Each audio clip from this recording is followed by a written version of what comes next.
கருத்தை நம்ம சொல்லிட்டு அதில் வந்து ஸ்கிப் பண்ணிவிட்டு நம்ம தெரியாத மாதிரி அப்புறம் 2 வருஷம் கழித்து நம்ம பேசுகிறதுக்குல்ல இப்போ அது அந்த விஷயத்தை நம்ம இதை பேசுகிறோம். லாஸ்ட் நம்ம வீடியோவில் என்ன பேசியிருந்தோம் அப்படின்னாக்கா, அவர் சிஎம் ஆகிறதுக்கான வாய்ப்பு இருக்கா அப்படின்னாக்கா, இந்த தேர்தலில் அதுக்கான வாய்ப்பு இல்லை. அவர் வந்து இந்த தேர்தலில் யாரும் எதிர்பாராத தாக்கத்தை கொடுப்பார், மாற்றத்தை கொடுப்பார். தமிழக அரசியலில் ஒரு பெரிய உந்து சக்தியாக இருப்பார் நம்ம சொல்லியிருந்தோம்.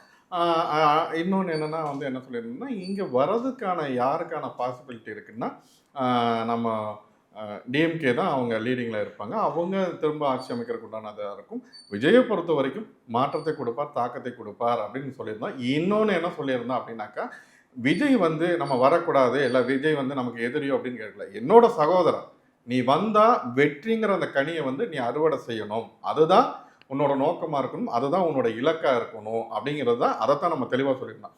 நீ வந்தால் 10ஓட 11 போயிடக்கூடாது. உனக்கு வந்து வெற்றிங்கிறது ரொம்ப முக்கியம். நீ வெற்றியை அறுவடை செய்யணும், அதுக்கு சாணக்கியனா இரு அப்படின்னு தான் நம்ம சொல்லியிருந்தோம்.